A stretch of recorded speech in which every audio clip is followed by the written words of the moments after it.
Assalamualaikum warahmatullahi wabarakatuh. Alhamdulillah wa syukron lillah. Asyhadu an la ilaha illallah wahdahu la syarikalah wa asyhadu anna Muhammadan abduhu wa rasuluhu alladzi la nabiyya ba'dah. Allahumma shalli wa sallim wa barik ala sayyidina Muhammadin wa ala alihi wa sahbihi ajma'in, amma ba'du. Hadirin rahimakumullah yang berbahagia, alhamdulillah, puji dan syukur kepada Allah Subhanahu wa taala bahwasanya kita semuanya dijadikan umat sebagai manusia, dan setelah sebagai manusia menjadi umatnya Rasulullah sallallahu alaihi wasallam.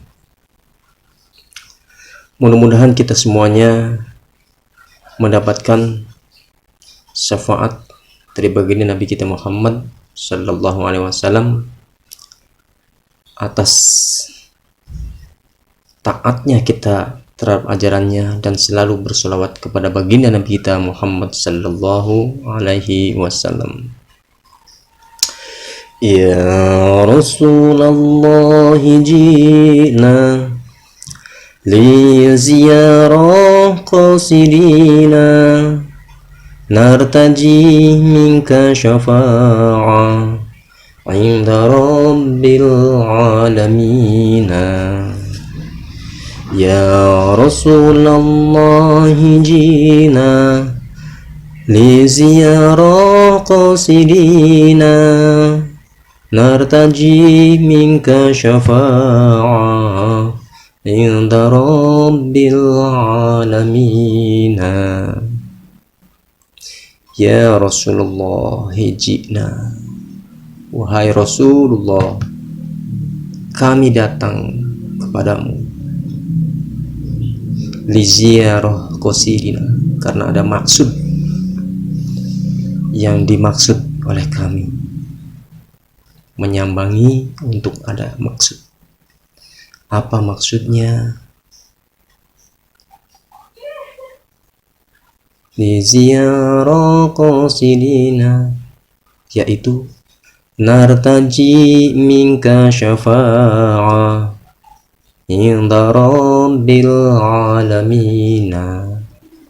Nartaji, kami membutuhkan, mengharapkan, syafa'ah, pertolonganmu, inda rabbil alamina, di sisi Tuhan semesta alam, melalui syafaatnya baginda kita Nabi Muhammad sallallahu alaihi wasallam.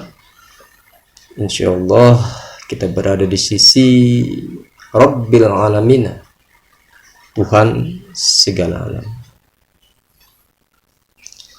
Baiklah, kita lanjutkan sedikit. Kita akan mencoba mengetahui sedikit demi sedikit rahasia-rahasia yang berada di dalam Al-Quran. Kita coba, yang pertama adalah kita pembukaan dengan suratul Fatihah. Surat Al-Fatihah.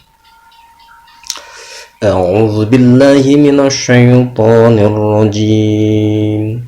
Bismillahirrahmanirrahim. Alhamdulillahi rabbil alamin. Ar-Rahmanir-Rahim, Maliki yaumiddin. Iyyaka na'budu wa iyyaka nasta'in. Ihdinas siratal mustaqim. Siratal ladzina an'amta 'alaihim ghairil maghdubi 'alaihim waladdallin. Amin. Rabbighfirli wa liwalidayya warhamhuma kama rabbayana shaghira. Amin ya Allah ya rabbal alamin. Surat Al-Fatihah adalah surat yang mencakup seluruh isi Al-Quran. Dalam suatu riwayat dikatakan bahwa Allah ilmunya dicurahkan kepada seluruh alam dunia ini pada kitab-kitabnya para nabi, pada kitab Taurat, Zabur, dan Injil, serta Al-Quran. Semua ilmu-ilmu Allah itu dikumpulkan oleh Allah di dalam kitab-kitabnya yang 4: Al-Quran, Taurat, Zabur, dan Injil. Setelah itu dikumpulkan lagi oleh Allah di dalam kitab Al-Quran. Dikumpulkan lagi oleh Allah di dalam surat Al-Baqarah.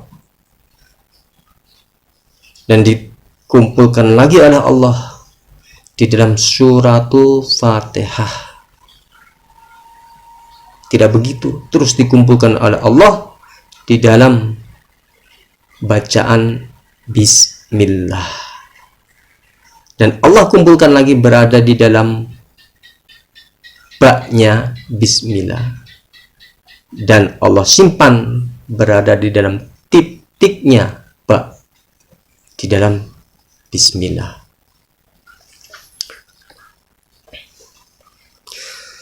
Dalam suatu ayat dikatakan, "Fa idza quri'tal Qur'an fasta'idz billah."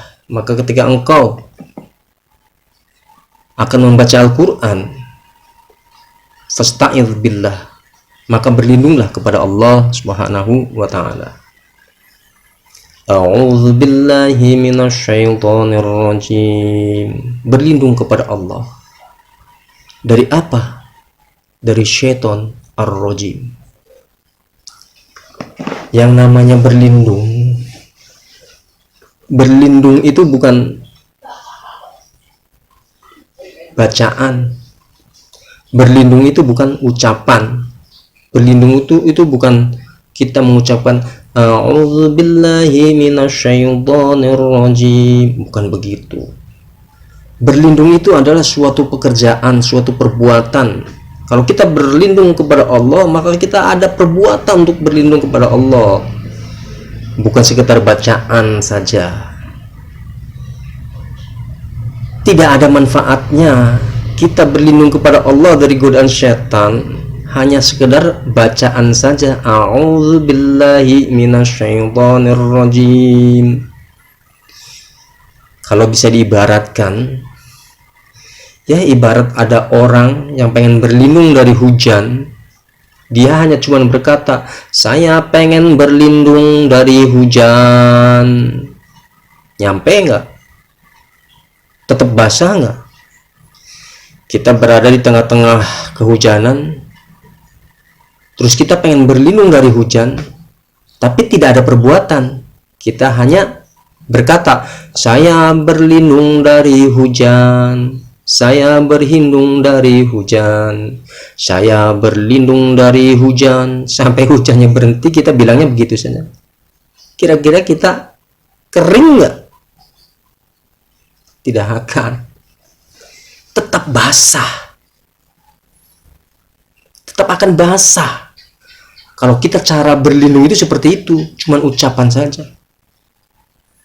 Nah, A'udzu billahi minasyaitonir rajim. Saya berlindung kepada Allah dari syaitan yang terkutuk, dari syaitan yang terlaknat.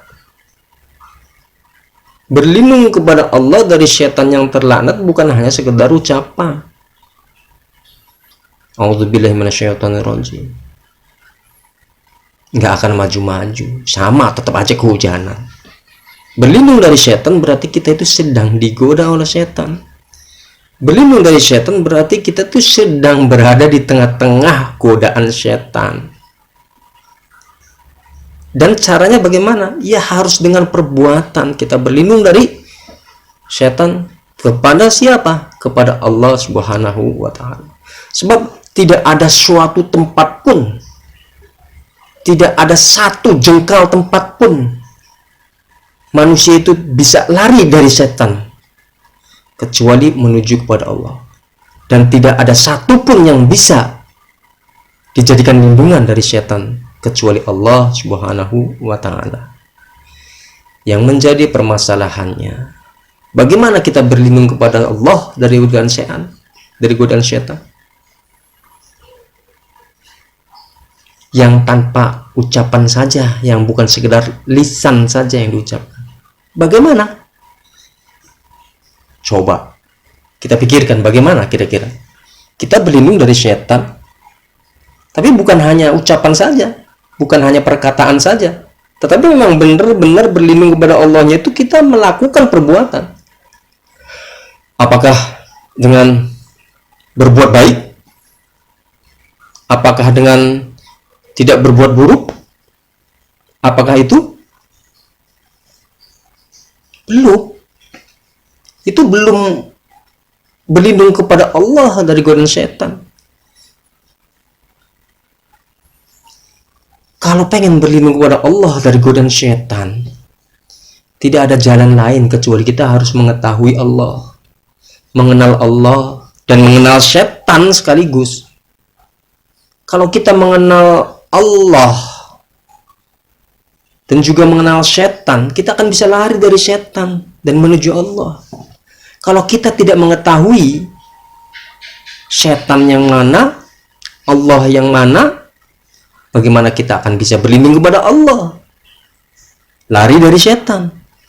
Kalau kita tidak mengetahui pengen berlindung dari hujan, kita tidak tahu hujan itu yang bagaimana walaupun basah. Dan berlindungnya kemana kita tidak tahu. Kita mengira kehujanan itu sudah berlindung. Seperti begitulah perumpamaannya.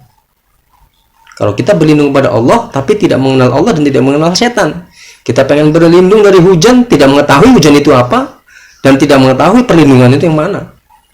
Tetap saja dia kehujanan merasa berlindung, bisa begitu. Dia berjalan dengan setan merasa berlindung dari Allah. Akhirnya salah satu jalan untuk bisa berlindung kepada Allah adalah kita harus mengenal Allah dan mengenal setan sekaligus. Orang yang tidak mengenal setan, dia akan bagaimana bisa berlindung dari setan?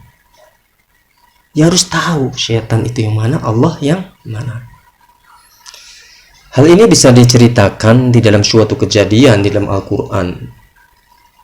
Bahwa kejadian di dalam Al-Quran itu Allah menceritakan tentang diciptakannya setan dan manusia itu dari cerita Nabi Adam.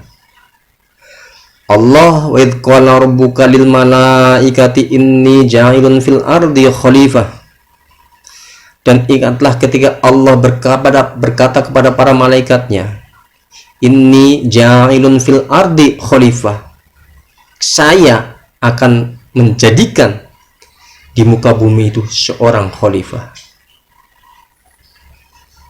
Ini belum ada Adam, dan saat itu belum ada setan, belum ada iblis. Iblis saat itu masih malaikat, namanya Izazil. Dan ketika Allah ciptakan Adam, terus ditiupkan ruhnya kepada Adam, ini Adam ini ruhnya Allah. Allah sendiri yang meniupkan kepada Adam. Jadi pada Adam ini adalah ruhnya Allah. Hadirin rahimakumullah yang berbahagia. Dari perjalanan itu terjadilah manusia. Belum ada nafsu. Dan ketika Allah pengen menciptakan jin, menciptakan manusia, sekaligus menciptakan setan dan iblis, maka Allah ciptakan di situ. Semuanya melalui perjalanan, yaitu perjalanan Nabi Adam yang langsung dari Allah, ditiupkan ruhnya dari Allah sampai turun hingga dia menjadi nafsu, menjadi ruhnya Allah hilang, ruhnya Allah kotor, dikotori oleh nafsu. Dan ketika sudah nafsu itu, maka timbullah hawa nafsu yang diceritakan dengan Siti Hawa. Dan ketika ada Siti Hawa dan nafsu, ada nafsu dan hawanya, hawa dan nafsu ini, disitulah mulai yang dinamakan adanya setan. Jadi setan itu adanya di nafsu kita. Iblis itu adanya di nafsu kita. Iblis itu nafsu kita. Setan itu di hawanya kita. Hawanya kita itu setan. Nafsunya kita itu iblis. Tempatnya seperti begitu. Jadi kalau hawa dan nafsu bersatu, ya setan sama iblis. Sehingga kalau kita pengen berlindung kepada Allah, maka kita bersihkan lagi jiwa kita. Kemana? Ke ruhnya Allah yang tadi meniupkan kepada kita. Bagaimana caranya? Supaya kita kembali lagi kepada ruhnya Allah tadi. Kembali lagi bersih menjadi ruh yang ditiupkan langsung oleh Allah Subhanahu wa ta'ala. Inilah yang dinamakan inna lillahi wa inna ilaihi raji'un. Asalnya dari Allah, ditiup oleh Allah. Kotor menjadi jiwa, lupa sama ruh. Lupa sama ruh yang suci, lupa sama ruh yang langsung dicium oleh Allah. Sehingga kita merasa hidupnya kita merasa bebas, lepas dari Allah. Bebas, lepas dari Allah, dari tiupan Allah, dari ruhnya Allah yang suci. Ini yang dinamakan kotor. Ini yang dinamakan ar-rajim. Ini yang dinamakan terkutuk. Ini yang dinamakan terlaknat. Ini yang dinamakan terusir dari Allah Subhanahu wa ta'ala, turun di alam dunia dengan nafsu yang kotor. Nah, berarti kita itu sekarang sedang berada di dalam kekotoran. Kalau kita belum mensucikan jiwa kita, qad aflaha man tazakka, sungguh sangat beruntung orang yang mensucikan jiwanya, dirinya. Wa dzakara asma rabbih fasalla, yang selalu ingat kepada Tuhannya, kepada roh tadi, fasalla, dan sholat, dan menghubungkan lagi dengan ruhnya Allah Subhanahu wa ta'ala. Sungguh orang yang seperti begini itu beruntung. Mana itu setan? Mana itu iblis? Yaitu ketika kita sudah lepas dari tiupan Allah, dari ruhnya Allah yang suci. Kita hidup dalam kekotoran. Kita hidup dalam jiwa-jiwa yang kotor. Kalau kita bisa membersihkan jiwa-jiwa yang kotor jadi bersih, maka kita akan bisa masuk lagi ke dalam ruh yang suci yang ditiupkan oleh Allah Subhanahu wa ta'ala. Ya Rasulullah jina li ziyarah qasidina nartaji minka syafa'ah inda rabbil alamina. Jadi kita harus menyadari bahwa kita ini dalam keadaan gelap, tersesat, terusir dari Allah Subhanahu wa ta'ala. Ruh Allah yang tadinya kita tiupkan, yang tadinya ditiupkan kepada diri Adam itu, diri kita itu sudah kotor sehingga menjadi jiwa kita. Ini diceritakan di dalam Al-Qur'annya adalah yang tadinya Adam itu berada di surga, maka Adam diusir oleh Allah dari surga ke dunia. Diusirnya Adam dari surga ke dunia ini hakikatnya adalah lepasnya Adam dari ruh yang suci, yaitu ruh yang langsung ditiupkan oleh Allah Subhanahu wa ta'ala. Kalau begitu, siapa Adam itu? Adam itu kita ini. Adam itu adalah ini, kita ini yang keturunan Adam ini. Jadi kita itu sedang berada di dalam keadaan yang terusir dari Allah. Kenapa? Kita terhijab. Mana Allah? Terhijab. Seandainya kita sudah bisa menghubungkan lagi dengan ruh yang tadi, kita akan menyaksikan di alam ruh. Maka di alam ruh itulah penyaksian kepada Allah. Ketika Allah berkata bahwa aku ini adalah Allahmu, itu ruh berkata, bala syahidna, betul, saya menyaksikannya. Ruh yang menyaksikan kepada Allah. Jadi kalau kita bisa pengen menyaksikan Allah, kembali kepada ruh tadi. Saudaraku yang berbahagia, itulah yang dimaksud dengan berlindung kepada Allah Subhanahu wa taala dari godaan setan yang terkutuk, yang terlaknat, dan yang terusir. Jadi makna daripada setan itu adalah yang terusir. Siapa yang terusir? Nafsu kita, jiwa kita yang terusir dari Allah. Maka ketika jiwa kita sudah terusir dari Allah, tertutup dari Allah, tidak bisa menyaksikan Allah, tidak bisa terhubung dengan Allah, maka itu yang dinamakan godaan setan yang terkutuk. Jadi setan itu bukan suatu makhluk yang di mana-mana. Setan itu diri kita sendiri. Setan itu adalah keadaan diri kita yang sudah terusir dari Allah. Maka perbuatan kita adalah perbuatan godaan-godaan setan, godaan-godaan orang-orang yang terusir dari Allah Subhanahu wa taala. Sehingga bagaimana caranya? A'udzubillahi minasyaitonir rajim itu.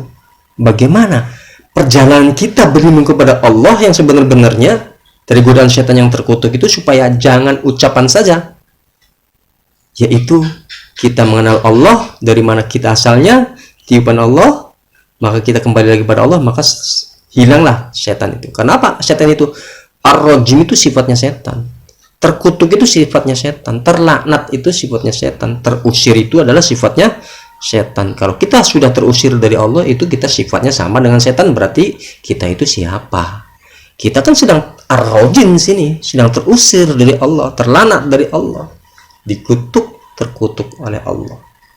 Maka kembali lagi lah kepada Allah Subhanahu wa taala, seperti Nabi Adam yang bisa kembali lagi kepada Allah dengan doanya, Rabbana ya Rabbana zalamna anfusana wa illam taghfir lana wa tarhamna lanakunanna minal khasirin. Rabbana ya Rabbana, Gusti ya Allah Tuhanku, zalamna anfusana, saya sudah sesat, nafsuku sudah sesat, anfusana, diriku sendiri sudah sesat.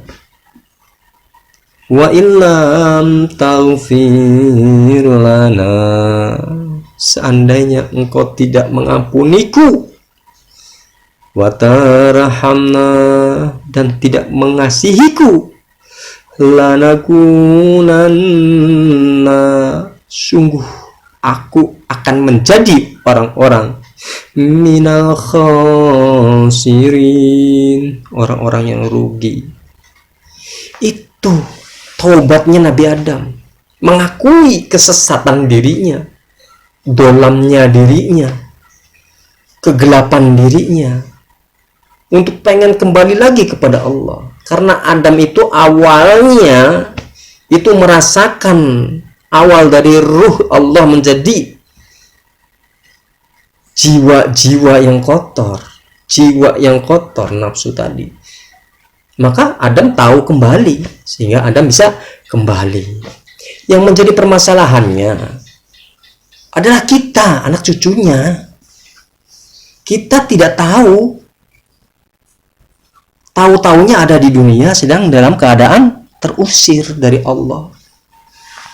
Maka harus bagaimana kita?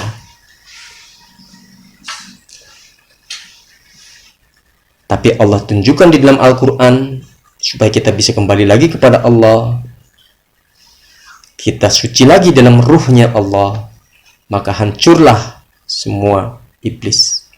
Itulah perjalanan manusia. Kita harus mengetahui perjalanan manusia dari Allah yang suci sampai kita kotor dan kita bisa kembali lagi ke ruhnya Allah. Maka di situ ada suatu kenikmatan al-jannatun na'im, surganya Allah Subhanahu wa ta'ala. Hadirin rahimakumullah yang berbahagia,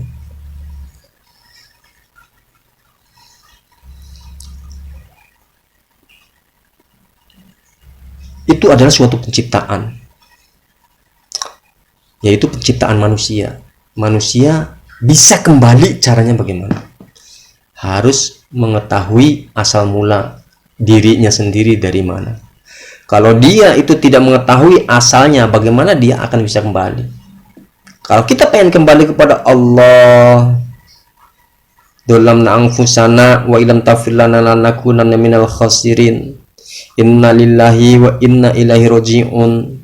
Saya dari Allah, saya milik Allah dan akan kembali kepada Allah. Kalau pengen kembali lagi, ya kita harus mengetahui asal mulanya kita, asal mula kejadian diri kita, asal mula diciptakan kita dari mana, yaitu dari Allah Subhanahu wa ta'ala. Awal mula kejadian Allah ini diceritakan di dalam martabat 7. Martabat 7 itu bagus, itu menceritakan asal mula kejadian diri kita. Awalnya itu adalah ahdah, satu. Awalnya itu satu.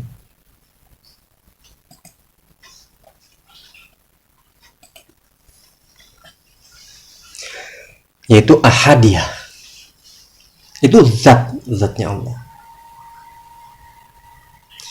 Dari zatnya Allah, Allah berfirman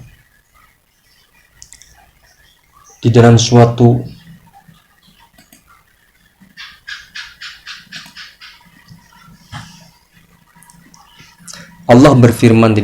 Al-Quran.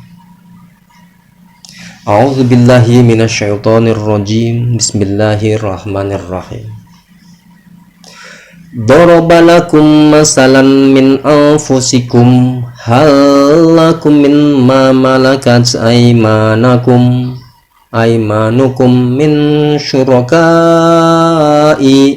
fima razaqnakum fa antum fihi sawa'un takhafunahum ka khifatakum anfusakum kadzalika nufassilul ayati liqaumin yaqilun.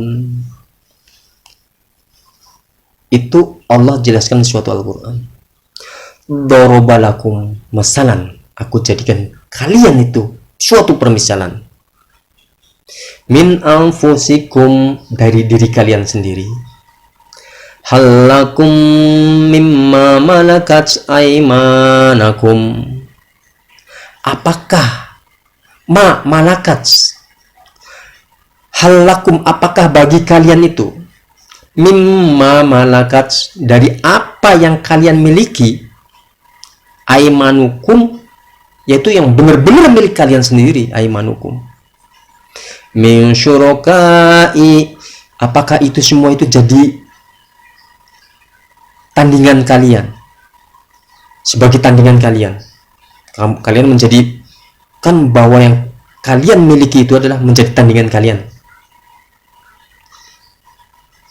Fima rozaknakum fa antum fihi sawaun. Fima rozaknakum, di dalam rizki yang kami berikan kepada kalian, apakah yang kita miliki, apakah yang kita miliki ini, yang benar-benar kita miliki ini adalah menjadi tandingannya kita, dari rizki Allah yang diberikan kepada kita. Maksudnya apa? Maksudnya adalah apa milik kita? Milik kita yang sebenarnya milik kita itu apa? Apakah baju? Apakah rumah? Apakah mobil? Bukan itu. Itu bukan milik kita yang sebenarnya. Baju dilepas, dicuci, ditaruh di jemuran, diambil sama orang, sudah bukan milik kita. Rumah, apalagi sekarang musim bencana, rumah kena bencana, tinggalkan oleh kita, bukan milik kita. Begitupun harta-harta yang lain, tidak ada yang milik kita. Mana milik kita yang sebenar-benarnya milik kita? Ma malaikat aimanukum. Milik kita yang sebenarnya milik kita itu adalah penglihatan kita, pendengaran kita, rasa kita, tangan kita, perbuatan kita. Ini adalah milik kita yang sebenarnya milik kita. Mata kita, tangan kita, kaki kita adalah milik kita yang sebenar-benarnya. Siapa yang akan mencuri tangan kita? Siapa yang akan mengambil mata penglihatan kita orang lain? Tidak akan ada yang bisa. Karena itu adalah milik kita yang sebenar-benarnya. Bahkan kalau tangan kita diambil sama orang, ya kitanya masih ikut. Karena itu kita milik kita yang sebenarnya. Oh, itu tangannya siapa? Tetap tangannya saya kemanapun juga. Karena itu adalah milik kita yang sebenarnya. Nah, apakah milik kita ini menjadi tandingan bagi kita? Min syurokai, sebagai tandingan bagi kita. Fima rozaknakum, dari yang Allah berikan rizki kepada yang kita miliki ini. Apakah itu menjadi tandingan? Wah, yang namanya tandingan itu artinya kita tidak senang kalau yang kita miliki dikasih rizki oleh Allah, kitanya tidak senang. Kenapa? Wah, ada suatu hasud gitu. Itu menjadi tandingan. Apakah itu akan terjadi seperti begitu? Ketika Allah berikan kesehatan apa yang kita miliki, tangan ini Allah berikan rizki, yaitu suatu kesehatan sehingga bisa bergerak. Terus apakah kita iri? Apakah itu adalah menjadikan sebagai tandingan kita? Wah, kita iri. Dia mau dikasih apa? Dikasih kesehatan juga, anak saya gimana? Apakah iri? Enggak. Kita akan merasa senang apa yang kita miliki. Dikasih rezeki oleh Allah suatu kesehatan, kita akan merasa senang. Penglihatan kita dikasih rezeki oleh Allah dengan sehat, matanya bisa melihat. Apakah kita akan merasa sebagai tandingannya kita? Tidak. Kita akan ikut merasakan senang, bahagia. Bahkan ketika apa yang kita miliki itu adalah diberi oleh Allah Subhanahu wa Ta'ala suatu kesehatan, diberi rizki kesehatan, diberi rizki kenikmatannya, apa yang kita miliki itu semua, itu kita akan mengatakan, itu saya yang diberi oleh Allah, saya sendiri, bukan yang kita miliki. Semuanya adalah saya sendiri. Bahkan apa yang kita dikasih oleh Allah, milik kita yang dikasih oleh Allah Subhanahu wa Ta'ala, senangnya yang senang itu kita, karena yang milik kita itu adalah diri kita itu sendiri. Min syurokai, apakah itu jadi tandingan? Fima rozaknakum, tidak akan sebagai menjadi tandingan. Fa'antum fihi sawa'un takhafuna hum kakhifatakum anfusakum. Fa'antum, maka kalian itu fihi, di dalam rizki itu yang diberikan kepada yang kalian miliki itu, sawaun, kalian itu sama saja. Takhafunahum, kalian itu semua akan merasa takut akan kehilangan rizki itu. Takhafunahum, takutnya mereka milik-milik kita itu, mereka milik-milik kita itu takut tidak diberi rizki oleh Allah kesehatan. Itu kahifatakum anfusakum, seperti takutnya kamu juga, takutnya dirimu juga. Kenapa? Karena apa yang kita miliki itu adalah kita sendiri. Itulah sawaun, takhafunahum kakhifatakum anfusakum. Sama saja yang mereka itu milik kamu itu ketakutannya sama seperti kamu, karena mereka itu siapa yang kamu miliki? Yang kamu miliki, mereka yang kamu miliki itu adalah dirimu sendiri. Kadzalika nufassilu ayatin liqaumin yaqilun. Seperti begitulah kami menjadikan permisalan kepada hamba-hamba kami. Allah memberikan permisalan dirinya kepada hambanya, itu seperti begitu. Allah menjadikan permisalan dirinya Allah kepada hambanya itu seperti begitu. Seperti hamba dengan apa yang dimiliki oleh hamba. Kadzalika nufasilul ayati. Seperti begitulah kami jelaskan dengan pertela sejelas-jelasnya sebagai tanda-tanda liqaumi yaqilun, bagi orang yang berakal. Tapi kalau bagi orang yang tidak mau berakal, sudah cukup duduk di masjid. Saudaraku yang berbahagia, dari ayat tadi bisa kita ambil kesimpulan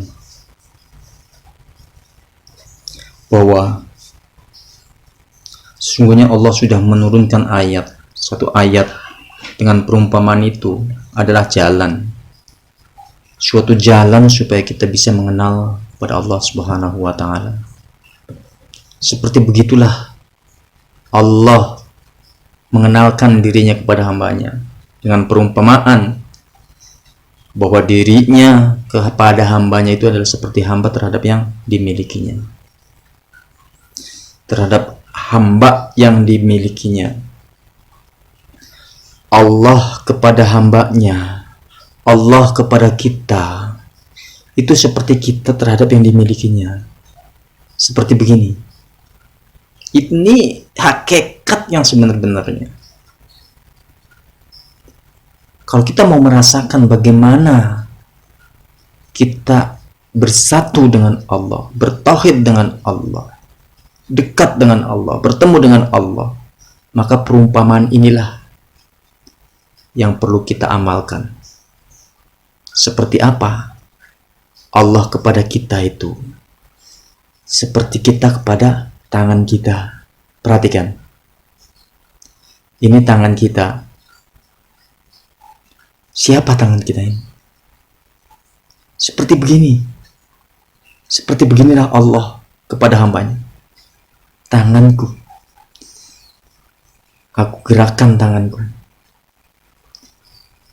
Aku gerakkan penglihatanku kemana. Aku gerakkan kehendak yang ada di tangan-tanganku, kakiku. Kehendaknya siapa? Kehendaknya siapa kaki ini? Kehendakku. Kehendaknya siapa tangan ini? Kehendakku. Begitulah. Kehendaknya siapa aku ini? Kehendak Allah. Hidupnya siapa aku ini? Hidupnya Allah. Jadi inilah pertemuan dengan Allah itu seperti begini. Kita masuk, rasakan dengan awal mula bahwa kita itu hidupnya di nafsu. Ibaratnya tangan kita itu hidupnya di tangan. Dia hidup dengan sendirinya. Dia pengen mengenal saya, mengenal yang memilikinya. Maka tangan ini lenyapkan segalanya, hidupnya di si pemilik. Ini bertemu berarti tangan dengan pemilik. Seperti beginilah ketemunya kita hamba Allah, mengenal Allah, menuju kepada Allah, berlindung kepada Allah. Maka seperti tangan hidupnya itu saya. Jadikanlah kita masuk, kita hamba, hidupnya itu adalah Allah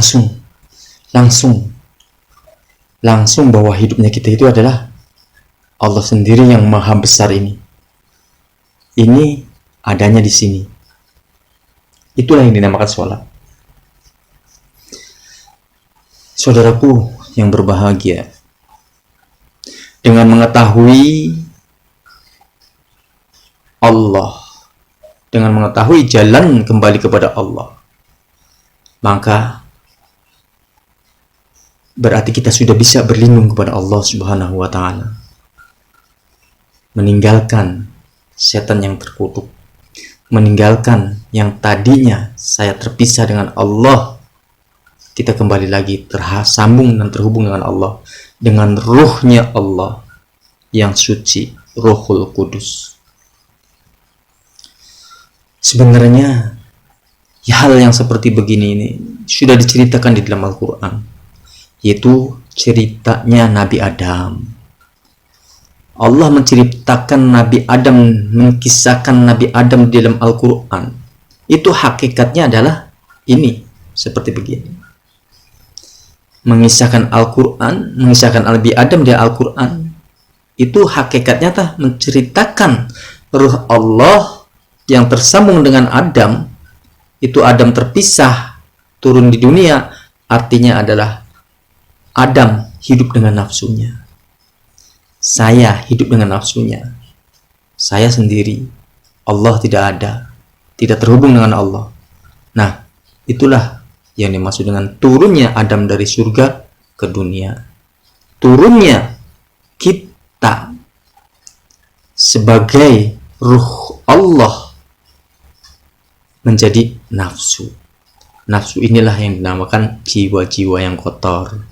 Kalau jiwa yang kotor itu dibersihkan, masuk lagi menjadi Ruh Kudus. Hadirin rahimakumullah yang berbahagia, ada suatu pelajaran yang bagus di dalam suatu kitab namanya Martabat 7. Martabat 7 ini adalah menceritakan, menjelaskan agar kita semakin yakin kepada Allah Subhanahu wa Ta'ala, mengambil dari ayat tadi. Ketika Allah ingin menciptakan hambanya, makhluknya, ketika Allah ingin menciptakan makhluknya, kira-kira bahan untuk menciptakan makhluk itu apa? Ada suatu akidah yang harus kita pegang. Akidah itu adalah ketika Allah belum menciptakan makhluknya, maka saat itu belum ada apa-apa selain Allah sendiri. Saat Allah belum menciptakan makhluknya, berarti belum ada apa-apa, belum ada yang selain daripada Allah, kecuali adanya itu Allah sendiri. Ketika belum menciptakan apa-apa. Kenapa? Karena segala sesuatu itu makhluk diciptakan. Jadi kalau makhluk itu belum diciptakan sama sekali, berarti yang ada adalah pencipta sendirian. Yang menjadi permasalahannya, ketika Allah menciptakan makhluk yang pertama, kira-kira dari mana bahannya? Bahannya itu dari mana untuk menciptakan makhluk itu? Sedangkan pada saat itu tidak ada satupun untuk diciptakan sebagai makhluk. Tidak ada bahan untuk diciptakan sebagai makhluk. Bahannya dari apa? Apakah Allah mengambil bahan dari tempat yang lain? Berarti kalau begitu, itu bahan yang dari yang lain itu ada yang menciptakan. Berarti salah. Terus bagaimana? Dari mana kira-kira bahannya? Tidak lain, bahan itu adalah dari Allah sendiri. Bahan menciptakan makhluk yang pertama itu adalah Allah sendiri, zahirnya dan batinnya. Kalau makhluk yang pertama bahannya dari Allah sendiri, zahirnya dan batinnya diciptakan, maka makhluk yang pertama itu siapa? Zahirnya dari Allah, dari zahirnya Allah. Batinnya dari batinnya Allah. Hidupnya dari hidupnya Allah. Kenapa? Karena tidak ada hidup yang lain kecuali pada waktu itu hidupnya Allah. Penglihatannya dari mana? Tentu dari Allah. Pendengarannya dari mana? Tentu dari Allah. semua zahir dan batinnya makhluk itu dari Allah sendiri. Kalau begitu, si hamba, si makhluk ini siapa? Zahirnya dari Allah, batinnya dari Allah. Berarti si makhluk ini adalah Allah itu sendiri. Itulah makhluk yang pertama Allah ciptakan. Nah, setelah itu, yang pertama ini, makhluk yang pertama ini adalah diciptakan dari Allah, bahannya dari Allah, semua dari Allah. Berarti semua itu adalah Allah itu sendiri. Setelah bahwa makhluk yang pertama itu adalah Allah itu sendiri, ketika Allah menciptakan makhluk berikutnya dari bahan yang pertama ini, sama saja. Kenapa? Karena ini adalah Allah sendiri juga.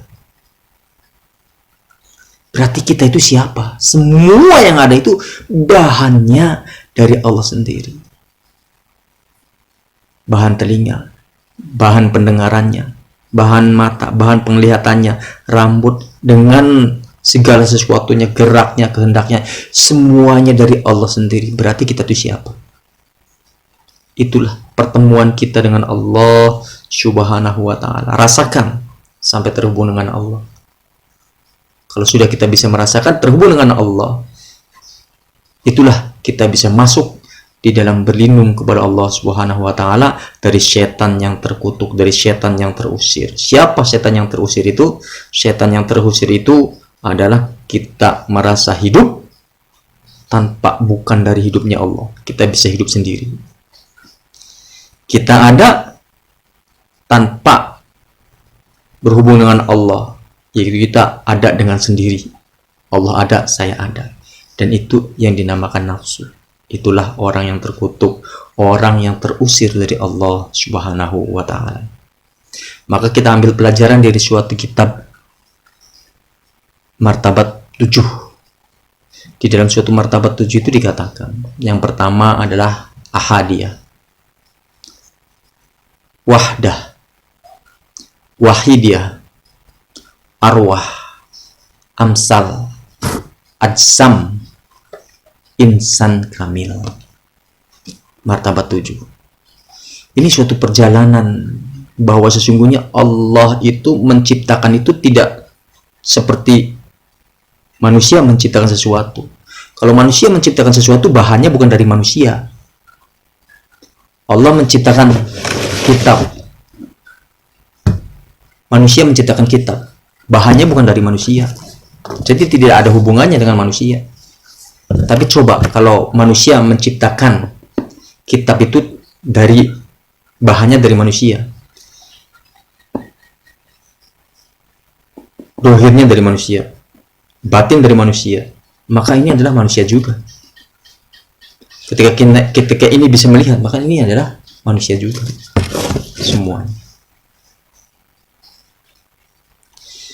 Jadi yang dimaksud dengan martabat 7 itu adalah penciptaan Allah yang sebenarnya bukan penciptaan, tetapi adalah Allah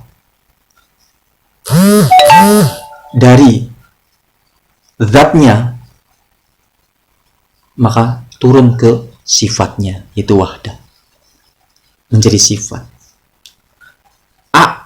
Zat itu adalah ketauhidan. Zat itu adalah ketauhidan yang satu keesaan. Dari keesaan itu Allah turun tanazzul dengan sifatnya. Sifat itu sifat-sifat yang perlu kita kenal.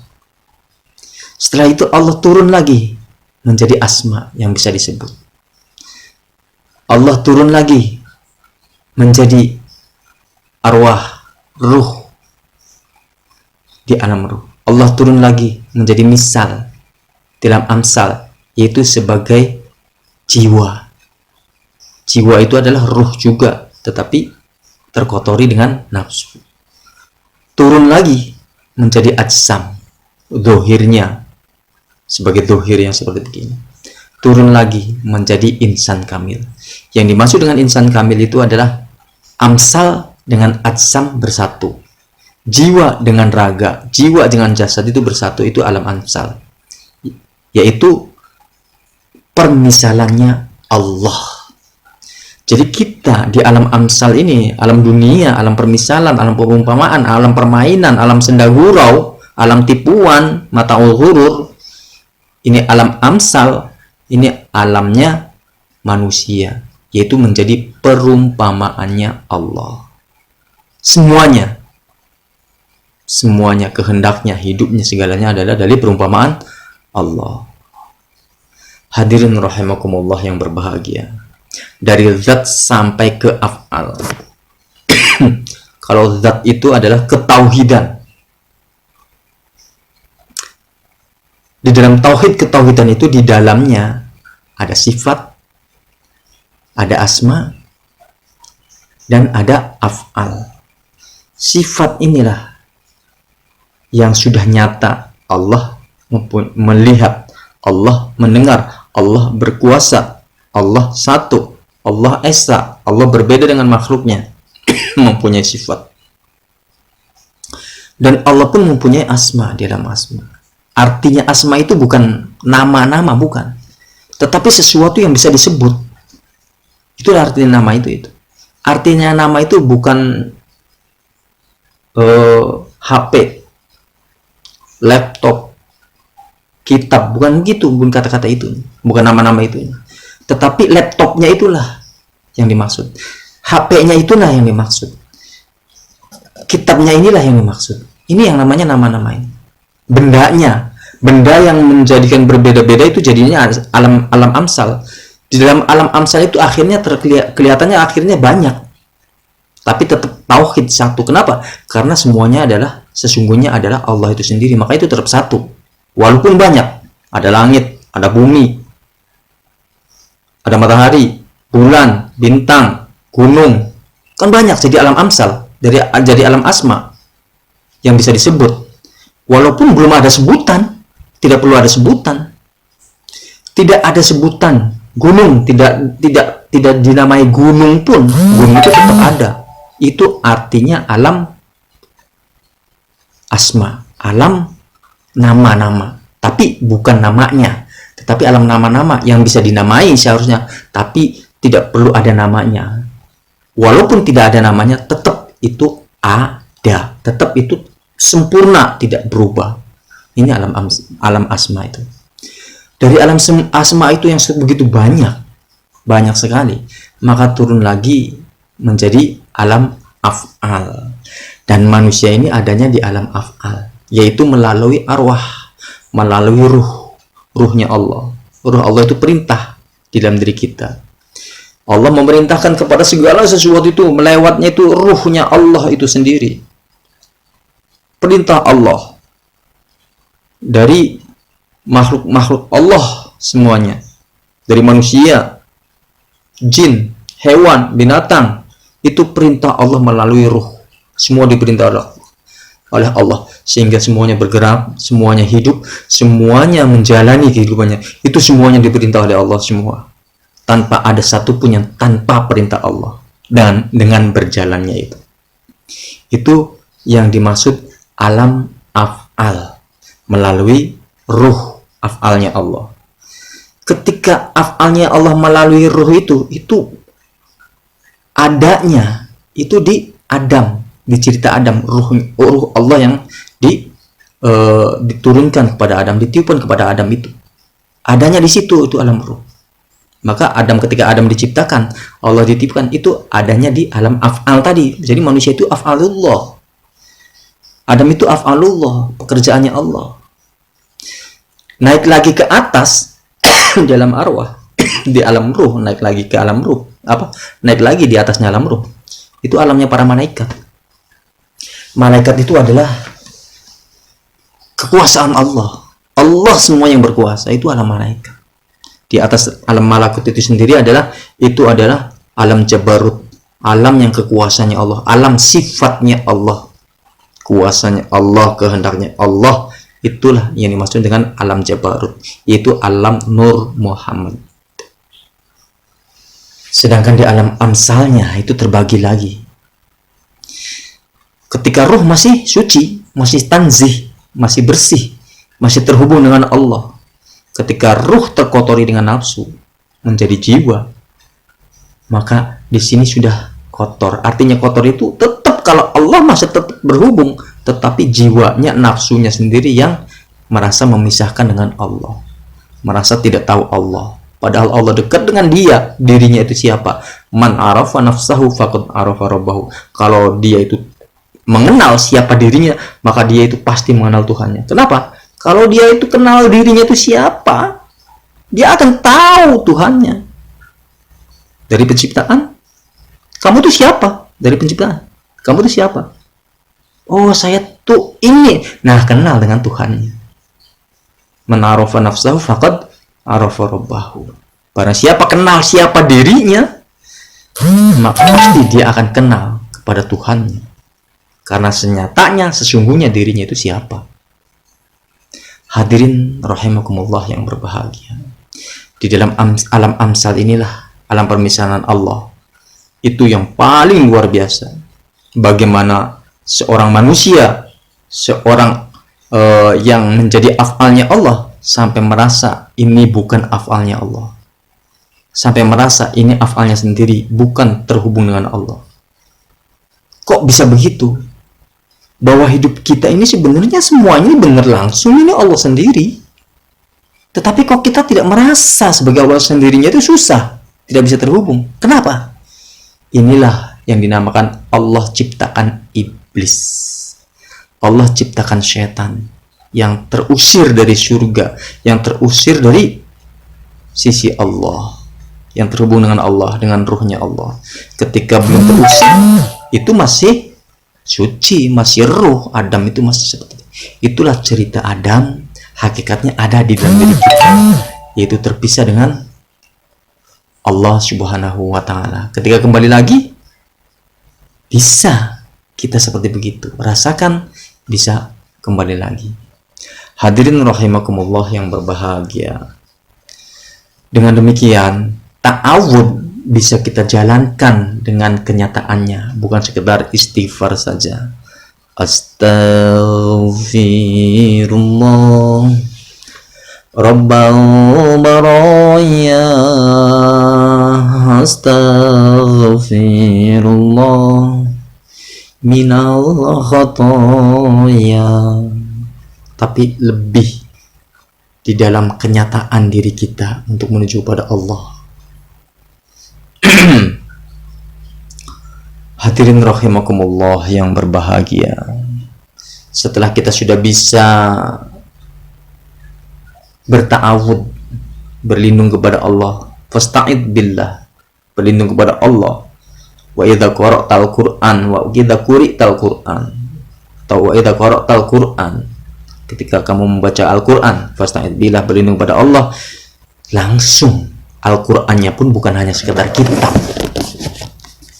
karena terhubung dengan Allah, langsung terhubung dengan kalamnya Allah. Kalau sudah berlindung, maka kita akan bisa menemukan rahasia-rahasia Al-Quran di sini semuanya. Maksudnya arahnya kemana?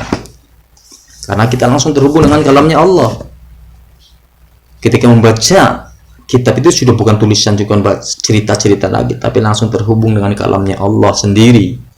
Karena kita langsung terhubung dengan Allah.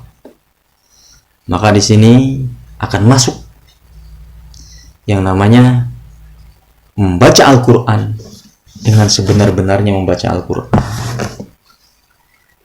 Ini baru ta'awud, belum bismillah. Mudah-mudahan kita akan bisa melanjutkan menceritakan tentang bismillah dengan nama Allah. Ya, kalau orang yang sudah bisa ta'awud, bisa terhubung dengan Allah, pasti dia bisa membaca dengan atas nama Allah. Jelas kan? Dia membacanya dengan atas nama Allah, bukan membacanya saja masalahnya. Bismillah itu bukan membacanya saja, hidupnya bismillah dengan atas nama Allah, bukan atas nama dirinya lagi, karena sudah terhubung, karena dia sudah siapa dirinya. Maka ketika dia tahu siapa dirinya, maka itu bismillah namanya. Dia hidupnya atas nama Allah. Dia diamnya atas nama Allah, tidurnya atas nama Allah, segala sesuatunya atas nama Allah. Zikir terus. Zikirnya bukan lisan, tetapi dengan kenyataan. Bisa zikir, bisa ingat kepada Allah, terhubung siapa saya ini terus. Itulah orang yang zikir selama-lamanya, zikir abadan, tidak tergoyahkan dan tidak akan bisa terlupakan. Zikirnya dengan nyata, dengan musyahadah. Maka bismillah, masuk ke dalam bismillah diawali dengan ta'awud, yaitu berlindung kepada Allah. Pasti dia akan bismillah segala sesuatunya. Ngambil minuman, bismillahirrahmanirrahim, nggak perlu mulut. Sadar aku ini siapa. Itu yang dimaksud dengan bismillah, dengan nama Allah. Satu kata, bisakah engkau bismillah? Dijawab, bisa. Bagaimana? Bismillahirrahmanirrahim. Itu belum bisa. Itu baru mengucapkan bismillah. Tapi bismillahnya bisa belum? Kalau bismillahirrahmanirrahim itu baru bisa mengucapkan bismillah. Bagaimana bisa bismillahnya rahmanirrahim dengan nyata? Saya itu siapa? Atas nama Allah, dengan nama Allah, bismillah dengan nama Allah. Saya itu siapa? Nah, ini masuk bismillah dengan kenyataannya, bukan dengan lisan saja. Wassalamualaikum warahmatullahi wabarakatuh.